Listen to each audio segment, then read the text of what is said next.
కోర్టుకు పోయినా చెల్లొద్దు. ఓటు వేస్తేనే నీకు రైట్స్ ఉన్నట్టు సెట్ చేయాలి. అది మీరు చెప్పండి అన్న, ఇక్కడ మల్కాజ్గిరి ఎంపీగా ఎవరైతే బాగుంటుంది అనుకుంటారు?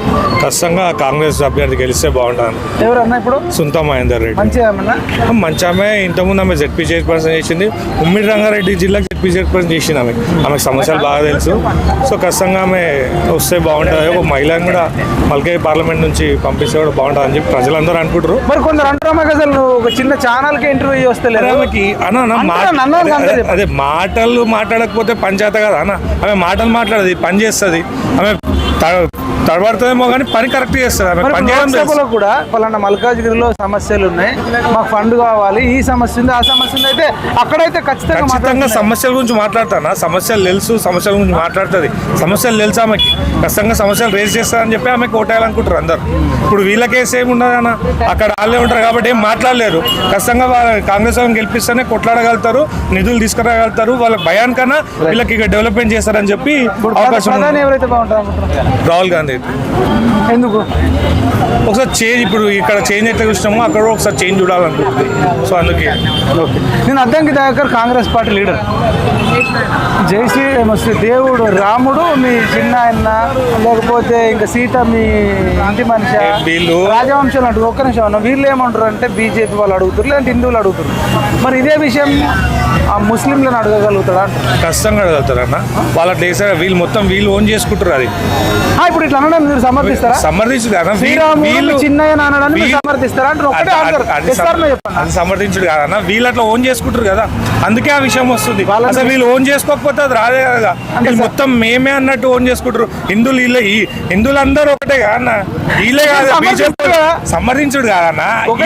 వీళ్ళు ఓన్ చేసుకోవడం వల్లనే అట్లా అనాల్సి వస్తుంది. మరి అందరూ వీళ్ళే ఓన్ చేసుకుంటారు. మేము దేవుడు మాకే బీజేపీ వాళ్ళకి అన్నట్టు పోర్ట్రేట్ చేస్తారు. అట్లా కాదు కదా. ఎందుకన్నారు అన్న, వాళ్ళు కూడా ఇట్లాంటి మాటలు మాట్లాడారు. ఖచ్చితంగా వాళ్ళని కూడా మాట్లాడారు చెప్పండి.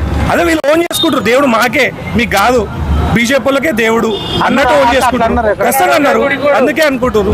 అందుకే అట్లా చెప్పి అట్లా అనుకుంటారు కాబట్టి అరే మేమేం చేసుకుంటాం అన్న, దేవుడు అందరూ అదే చెప్తున్నారు. ఇప్పుడు వాళ్ళు ఏమంటారు, రామ మందిరం మీరు కడితే చెప్తున్నామన్నా, కట్టిరు హిందువులు మాట్లాడితే తెలుస్తుంది. బీజేపీ వాళ్ళు ఒక హిందువు ఒక్కటేనా? కాంగ్రెస్ వాళ్ళు హిందువులు, కాంగ్రెస్ హిందువే, కమ్యూనిస్టు హిందువే, నువ్వు అంతా హిందువే. 70 ఏళ్ళు పరిపాలించింది కదా, మరి రామ మందిరం ఎందుకు అట్లే? వీళ్ళు అడుగు ఒకసారి చెప్పండి. మీ పేరు చెప్పండి. సాయన్న, మరి 70 ఏళ్లలో రామ మందిరం ఎందుకు కట్టలేదు అంటే? ఇప్పుడు వీళ్ళు కట్టింది కూడా చూసినాం, అడావిడ కట్టి అది ఓపెన్ చేయొద్దనడానికి ఎలక్షన్ కోసం వీళ్ళు కట్టారు. వీళ్ళకి ఎలక్షన్ కి ఓట్లు కావాలంటే గుడిలు తీసుకురావాలా, ఇవి తీసుకురావాలా, అందుకోసమే కట్టిర్రు అన్న. ఎలక్షన్ ఒక్క నిమిషం అన్న, వీళ్ళు అది ఓపెన్ చేయొద్దని పెద్ద పెద్ద వాళ్ళే చెప్పేదాన్ని ఈ టైంలో ఓపెన్ చేయొద్దు, అసలు కరెక్ట్ కాదని. ఎందుకు ఓపెన్ చేసిన? ఎలక్షన్ వచ్చింది కదా, ఎలక్షన్ వచ్చింది కదా, వీళ్ళకి ఎలక్షన్ అన్న, ఒక్క నిమిషం అన్న, వీళ్ళకి ఎలక్షన్ గుళ్ళు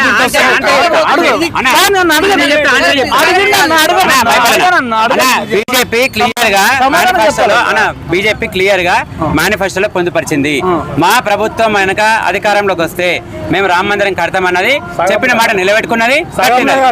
సగం మంది కట్టిందన్న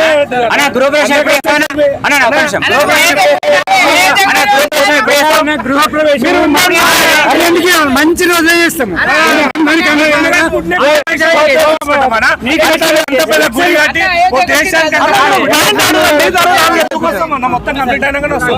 అరే మొత్తం కంప్లీట్ అయిందన్నా, బాలరాముడు పెట్టామన్నా ఎలక్షన్ కోసం.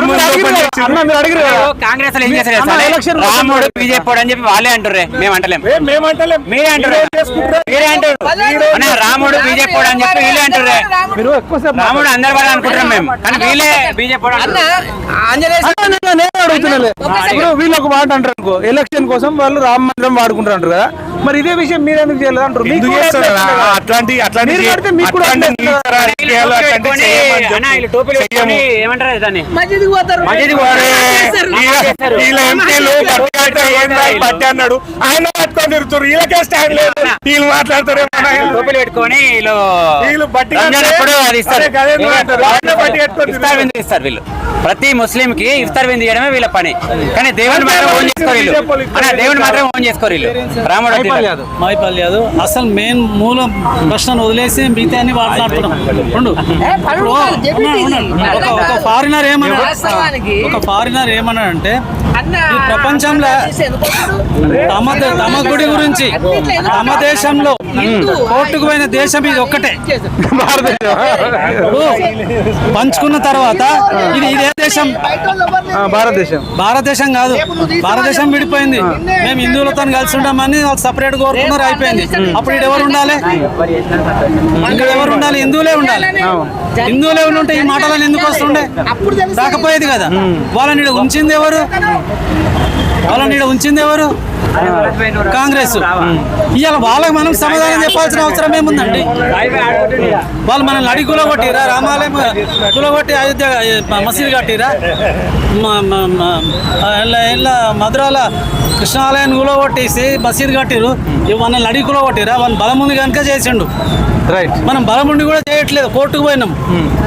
అన్న ఇగో వీళ్ళు ముస్లిం అన్నారు కదా, రాముడు బీజేపీ వాడు అన్నారు కదా, ముస్లిం వాళ్ళకు మేము కాదన్నారు కదా. నిజంగా 70 సంవత్సరాలు ముస్లింల గురించి నిజంగా కూడా ఆలోచిస్తే ట్రిపుల్ తలాక్ ఎందుకు తీయలే వీళ్ళు? ఈ ట్రిపుల్ తలాక్ ఎందుకు అడుగుతున్నా చెప్పండి. ఆర్టికల్ 370 ఒక్క సైడ్ ఆలోచించట్లేదు. ప్రజలందరూ మా వాళ్ళనుకొని ఆలోచిస్తున్నాము. భారతదేశంలో ఉన్న ప్రజలందరూ మా వాళ్ళనుకొని ఆలోచిస్తున్నాం. వాళ్ళు అట్లా ఆలోచించలేదు, అట్లా ఆలోచించలేదు కాబట్టి అవన్నీ తీసుకోవాలి. సాయి, ఇప్పుడు 370 ఆర్టికల్ వాళ్ళు రద్దు చేయడాన్ని మీరు సమర్థిస్తారా, వ్యతిరేకిస్తారా? ఒకటే మాటలో సమర్థించారు కదా, మంచిదేనా? మంచిదే. మరి మీరెందుకు చేయాలి? మేము భయపడ్డారు. రాష్ట్రం మొత్తం, దేశం మొత్తం అతలాకుతలం అయిపోతుంది. ఇక అది 370 ఆర్టికల్ రద్దు చేస్తే మనకు పాకిస్తాన్తో శత్రుత్వం పెరిగిపోతుంది. ఇక మన భారతదేశం మనుగడ కొనసాగదు అని భయపడ్డారు కాంగ్రెస్. కానీ మగోడు నరేంద్ర మోడీ వచ్చే భయపడలే, లేనప్పుడు బతకలే. వీళ్ళు మేము అధికారంలో ఉన్న కాంగ్రెస్ అన్న మొత్తం అందరూ చచ్చిపోయారు, బతకలే అసలుకి. కాశ్మీర్ లో చచ్చిపోయారు అన్న. కాశ్మీర్ లో ఘోరంగా ఘోరంగా చంపేసారు, ఆడవాళ్ళని మానభంగం చేసేది అన్న. రజాకారులు ఎట్లున్నానో కాంగ్రెస్ ఎట్లున్నది అన్న. కాంగ్రెస్ మాత్రం అస్సలే జాలి ఉండదు అన్న. కాంగ్రెస్ మాత్రం పెట్టాలి మొత్తం. కాశ్మీర్ ఫైల్స్ కరెక్ట్ అది అన్న. అట్లా చూపించింది ఓన్లీ 5%. ఇంకా 95% మనం చూడలే. అది అనుభవించిన వాళ్ళకే తెలుసు ఆ బాధ. అర్థమైంది అన్న. మొత్తం ఆడవాళ్ళని మానభంగం చేసి రంపాలతో కోసి చెక్క మిషన్లో పెట్టి రంపాలతో కోసి నానా హింస చేసి ఇవన్నీ కాంగ్రెస్ వాళ్ళకి తెలియదే. కాంగ్రెస్ వాళ్ళకి ఓన్లీ ఏం కావాలి? మతతత్వ పార్టీలను రెచ్చగొట్టి మతతత్వంగా ముస్లింలకు వాళ్ళని రెచ్చగొట్టి వాళ్ళ ఓట్లు దన్నుకోవాలి. ఇలా బయట దేశం నుంచి రోహింగ్యాలు వస్తే కూడా వాళ్ళు ఓటు బ్యాంకుగా మార్చుకోవాలని చూస్తారు తప్ప మన దేశ భద్రత ఎట్లా అవుతుంది? అప్పుడు కాంగ్రెస్ ఉన్నప్పుడు ఏడబడితే ఆడ బాంబు పేలులు అయ్యి మాంసం ముద్దలు పడిపోతుండే రోడ్ల మీద. దిల్సునగరే కానీ లేకపోతే గోకుల్ చాటే కానీ ఇవాళ ఒక్క బాంబ్ బ్లాస్ట్ ఉందా నరేంద్ర మోడీ వచ్చినప్పటి నుంచి? ఇది మాత్రం వీళ్ళకి గుర్తుండదు. దేశం కోసం గోకుల్ చాట్ అయినప్పుడు మరి ఎందుకు పట్టుకోవాలని? గోకుల్ చాట్ లో అమాయకులు చచ్చిపోయారు కదా. ఇంకోటి ఆర్మీ అన్న సావానికి సిద్ధమై పోయిండు, కానీ గోకుల్ చాటుకి పోయి ఒక చాటు తినని పోయినాడు చచ్చిపోతాను పోయిండా? ప్రజలన్నా సామాన్య ప్రజలు చచ్చిపోతే మరి వీళ్ళు ఏం చేశారు? వీళ్ళు కాంగ్రెస్ వాళ్ళు అప్పుడు ఏం ప్రతీకారం తీసుకోరు? ఇదే పుల్వామా అటాక్ జరిగినప్పుడు నేను అన్నట్టుగా పాకిస్తాన్ ఇంట్లో గుసాయించి సర్జికల్ స్ట్రైక్ చేసి దాన్ని భద్రత తీసుకున్నాడు. ఇలా దేశానికి సురక్షితంగా మేము ఉన్నామని చెప్పి మన నరేంద్ర మోడీ ప్రీ ప్లాన్. అయ్యో ఇదేనా? ఇది కాంగ్రెస్ వైఖరి. కాదు, మనోళ్ళు చచ్చిపోయినాక రాముడు మీ కాకన, సీతమ్మ మీ చిన్నమ్మన, ఇట్లాంటి మాటలు మాట్లాడాలన్నా నాయకులుగా ఇట్లా చంపినాక మనం బయట పోయి కొంచెం చంపితే లాభం ఏముందన్నా? మన ఇంట్లో కాపాడుకోవాలి. ఫస్ట్ జవాన్లను కాపాడుకోవాలా. జవాన్ చచ్చిపోయినాక మనం పోయారా కొట్టామంటే దేశం కోసం ప్రాణత్యాగం చేసినారు. పుల్వామా దాడి కారణం కూడా కాంగ్రెస్ పార్టీ అన్న. 70 సంవత్సరాలకు వాళ్ళకి అధికారం ఇస్తే కరెక్ట్ బార్డర్ లో సెక్యూరిటీ లేదన్నా అన్న, ఆర్మీకి జాకెట్ లేదన్నా అన్న, ఆర్మీకి జాకెట్ లేదన్నా, బుల్లెట్ ప్రూఫ్ జాకెట్ లేదు వాళ్ళకి, కనీసం కరెక్ట్ మిషన్లు లేవు, ఏదే గన్ను లేవు సరిగా. అంత ఘోరంగా ఉండే పరిస్థితి. పుల్వామా అటాక్ జరిగింది. ఇవాళ ఆర్మీని టచ్ చేయమన్నా బుద్ధుల ఉండాలి పాకిస్తాన్ కి కానీ చైనాకే కానీ అన్న, బుద్ధుల ఉండాలి పాకిస్తాన్ కి కానీ చైనాకే కానీ మాట్లాడాలి, ఇవే మాట్లాడాలా. అరే అన్న, దేశ రక్షణ అయితే ఇంపార్టెంట్. దాంతో పాటు దేశంలో ఉన్న ప్రజలు ఇంపార్టెంట్ కాదన్నా. అన్ఎంప్లాయ్మెంట్ చేయరా, ఏమైంది? ఒక్క ఎంప్లాయ్మెంట్ చూపెట్టమని ఇప్పటిదాకా మోడీ చేసిన ఎంప్లాయ్మెంట్ ఒక్కటైనా చూపెట్టమని మాట్లాడమని బతకడానికి స్థానికంగా అభివృద్ధి స్థానిక ఏం అభివృద్ధి చేసింది చెప్పండి. ఇప్పుడు మీకు మల్కాజ్గిరిలో ఎంపీ ఎవరైతే బాగుంటుందని సర్వే చేస్తారు. నేనైతే సునీత మహేందర్ రెడ్డి ఉండాలని కోరుకుంటున్నాను. ఎందుకన్నా? ఎందుకంటే మంచి రీజన్ చెప్పండి. కాంగ్రెస్ గవర్నమెంట్ ఉంది కదా స్టేట్ లా, ఇప్పుడు పార్లమెంట్ లో కూడా కాంగ్రెస్ గవర్నమెంట్ ఉంటే మంచి పనులు అవుతాయని మా ఉద్దేశం. అట్లా ఆ ఉద్దేశంగా రావాలని కోరుకుంటున్నాం మేము. మరి ఎన్ని పోటీ చేస్తారు మీకు ఐడియా ఉందా? కాంగ్రెస్ పార్టీ దేశంలోనా ఎన్ని పార్లమెంట్ లోక్సభలో 543 చేయట్లే ఉన్నాయి. అవి ఉన్నాయి నీళ్ళు పోటీ చేసేది 300 చేసి అధికారంలోకి ఎట్లా వస్తారు అనుకుంటారు? 300 పోటీ చేసిన ప్రతి దగ్గర గెలుస్తాం. 300 గెలుస్తాం కాబట్టి అధికారంకి వస్తాం. మరి 540 కాదు, ఇప్పుడు వాళ్ళు 400 గెలుస్తున్న స్టేట్మెంట్ ఇస్తారు. పాకిస్తాన్లోకి వెళ్ళాలని చెప్పి కాదు, మీరు పోటీ చేసేది 300. నేను పట్టింది 3 ఎకరాలంటే అట్లా అన్నా, నేనేం వ్యతిరేకించలేదన్నా, విషయం అడుగుతున్నా. ఇది మొండి వైఖరి. ఎవరికైనా కాన్ఫిడెన్స్ అనేది ఇంపార్టెంట్. అన్న మరి ఒక్క నిమిషం, ఇదే కాన్ఫిడెన్స్ మిగతా 543 పోటీ చేస్తే అయిపో కదా. 300 గెలిచే దమ్మున్నప్పుడు మరి మిగతా 243 కూడా పోటీ చేస్తే మీకు భారీ మెజారిటీ వచ్చేది కదా. పోటీ చేస్తాం, అవే గెలుస్తాం, దాంతోనే అధికారంకి వస్తాం అనుకుంటున్నాం. మిగతా దగ్గర ఎందుకు పోటీ చేయలే? 300 చేస్తాం, 300 గెలుస్తాం, 300 అధికారంకి వస్తాం. మరి మిగతా కూడా పోటీ ఎందుకు చేయట్లే? యాక్చువల్గా ఏంటంటే 300 పోటీ చేస్తే వాళ్ళకు 150 సీట్లు కూడా రావు. 150 సీట్లు కూడా రావు. ఒకటి ఇప్పుడు ఇప్పుడు భారతదేశంలో పుట్టిన ఎవడైనా భారత్ మాతకి జై అనాలి, లేకపోతే హిందుస్థాన్ జిందాబాద్ అనాలి. పాకిస్తాన్ జిందాబాద్ అనేటోడు ఇండియాలో ఉండొద్దు. కాంగ్రెస్ పార్టీ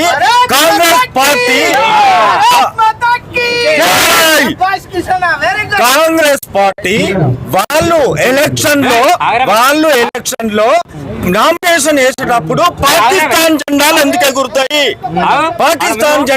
ఎగురుతాయి? ఎగురుతున్నాయి. ఎందుకు ఎగురుతున్నాయి అంటే వాళ్ళు ఈ దేశంలో పుట్టిండ్రా, పాకిస్తాన్ లో పుట్టిండ్రా? అంత పాకిస్తాన్ మీద ప్రేమ ఉంటే భారతదేశం వదిలి పాకిస్తాన్ దొబ్బని చెప్పండి వాళ్ళకి. ఇక్కడ మాత్రము ఈటల రాజేందర్ భారీ మెజారిటీతో గెలవబోతున్నాడు. సెంట్రల్ లో మోడీ ప్రభుత్వం రాబోతుంది. సెంట్రల్ గవర్నమెంట్ లో ఎట్లాగూ బీజేపీ ఉంటుంది. ఇక్కడ మల్కాజ్గిరి కాన్స్టిట్యుయెన్సీలో కూడా ఈటల రాజేందర్ గారు ఉంటే ఖచ్చితంగా అభివృద్ధి జరుగుతుంది. అది కాకుండా ఈటల రాజేందర్ గెలిస్తే ఆయన ఒక మంచి లీడర్, ఆయన మినిస్టర్ అయ్యే అవకాశం ఉన్నది. కాబట్టి మల్కాజ్గిరి కాన్స్టిట్యుయెన్సీ చాలా బాగా డెవలప్ అవుతుందని మా నమ్మకం. ఇంకొక విషయం చెప్తాను. బెస్ట్ అంటే కెపాసిటీ ఉన్న పర్సన్ రాగిడి లక్ష్మారెడ్డి, ఈటల రాజేంద్ర, పట్నం సునీత రెడ్డి. ఈటల రాజేందర్ గురించి లోక్సభలో ఎవరు మాట్లాడితే బాగుంటది బలంగా? ఈటల రాజేందర్ అన్న, పట్నం సునీత రెడ్డి అంటే ఆయన అభిప్రాయం ఆయన చెప్పింది కదా. ఎవరి అభిప్రాయం వల్ల ఒకటి పూర్తి తింటాడు, ఇడ్లీ తింటాడు,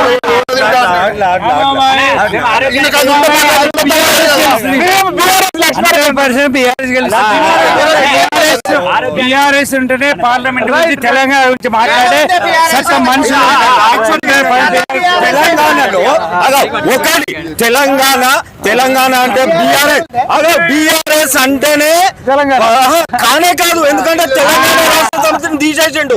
తెలంగాణ రాష్ట్ర సమితిని తీసేసి తెలంగాణను తీసేసిందే వాళ్ళు. ఈ రోజు వాళ్ళు మాట్లాడతారు బీఆర్ఎస్ ఉంటే తెలంగాణ ఉంటది, అది లాభం లేదు, అది పదింది తెలంగాణ వచ్చేది. ఒకటే అడుగుతున్నా, మహాత్మా గాంధీ స్వతంత్రం తెచ్చిండు. మహాత్మా గాంధీ యొక్క వారసులు ఈ రోజు రాజకీయంలో ఎవరు ఉన్నారు? జాతి పిత అని మనం పిలుచుకునే మొత్తం కుటుంబ రాజకీయం ఉన్నది. ఆయన తెలంగాణ తెచ్చిండు కావచ్చు, తెచ్చినందుకు మేము ఆయనకు మద్దతు ఇచ్చినాం.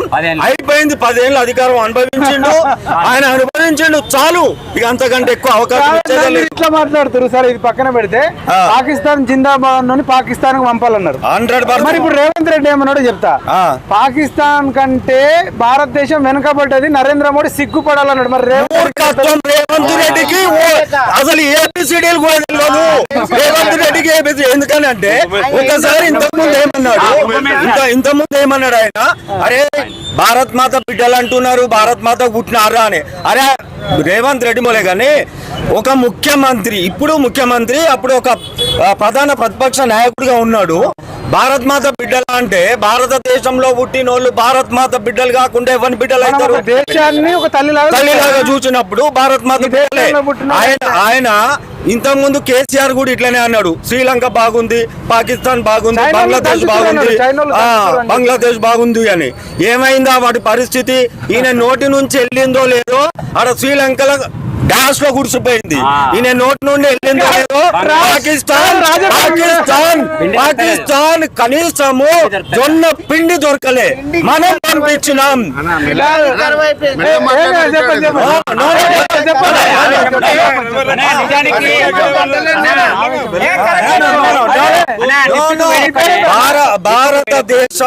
భారతదేశ బిడ్డలు భారత్ మాత బిడ్డలే. అవునన్నా కాదన్నా? మన కేసీఆర్ తెలంగాణ తల్లి అని పెట్టిండా? అంతకు ముందేమో తెలుగు తల్లి విగ్రహాన్ని విమర్శించిండా? అదే మనిషి తెలంగాణ తల్లి విగ్రహం పెట్టిండు. అంటే అర్థం ఏంది? ఒక దేశము, ఒక రాష్ట్రము, ఒక ప్రాంతంలో ఎవరైతే జీవిస్తారో వాళ్ళు ఆ ప్రాంతాన్ని కానీ, ఆ రాష్ట్రాన్ని కానీ, ఆ దేశాన్ని కానీ తల్లిగా భావిస్తారు. అట్లాంటి మినిమం నాలెడ్జ్ లేకుండా కొంతమంది కాంగ్రెస్ నాయకులు మాట్లాడుతున్నారు. అట్లాగే మొన్న అద్దంకి దయాకర్ మాట్లాడిండు, ఏమని మీరు హిందువులా అని. శ్రీరాముడు మీ చిన్న, సీతమ్మ మీ చిన్నమ్మనా అని మేము అడుగుతున్నాము. సోనియమ్మని మీ అమ్మనా? రాహుల్ గాంధీ మీ రక్త సంబంధమా అని. మీ రక్త సంబంధమా? అద్దంకి దయాకర్ మాట్లాడిన మాటలు డాన్స్ బలిసి మాట్లాడుతుండు. ఇట్లాంటి మాటలు మాట్లాడితే మాత్రం బయట తిరగని. చందాలు వేసుకొని ఇస్తామన్నా పాకిస్తాన్ జిందాబాద్ అంటాడు. ప్రాచీన నాగరికత, అత్యంత ప్రాచీన నాగరికత కలిగినటువంటి భారతదేశంలో 5000 సంవత్సరాల క్రితం శ్రీకృష్ణుని రాజ్యం ఉంది. మరి ఇక్కడ జీసస్ ఎప్పుడు వచ్చిండు? 2000 సంవత్సరాలు. మహమ్మద్ ప్రవక్త ఎప్పుడు వచ్చిండు? 14 ఏళ్ళు 15 ఏళ్ళు అవుతుంది. ఈ మతాలన్నీ వాళ్ళ మతం వాళ్ళు గర్వంగా ఛాతి విప్పి చెప్పుకోవచ్చు. హిందుస్థాన్ లో పుట్టిన మేమెందుకు హిందువులం అని చెప్పుకోవద్దు. అద్దంకి దయాకర్కి బుద్ధుంటే బొద్దింకగాడు, వాడు దుర్మార్గుడు. అట్లాంటి వాడు కనుక రోడ్ల మీద తిరిగితే చెప్పులతో కొడతారు. ఇక మీ పేరేం పేరేనా? కృష్ణ ఎలిషాలా. ఇక్కడ ఎక్కడన్నా ఆనంద్ బాగ్ లో ఉంటా, మల్కాజ్గిరి. రక్తం ఎందుకు మరుగుతుంది అంటే భారతదేశంలో పుట్టినోడు భారతీయుడు కాదంట, పాకిస్తాన్ జిందాబాద్ అంటారంట, భారత్ మాతకి జై అంటే తప్పంట. వాళ్ళు మాత్రము 80% ఉన్న హిందువులను ఇష్టం ఉన్నట్టు మాట్లాడవచ్చు. 20% ఉన్న వాళ్ళను నెత్తి మీద పెట్టుకోవడం ఓటు బ్యాంక్ రాజకీయాలు కాదు.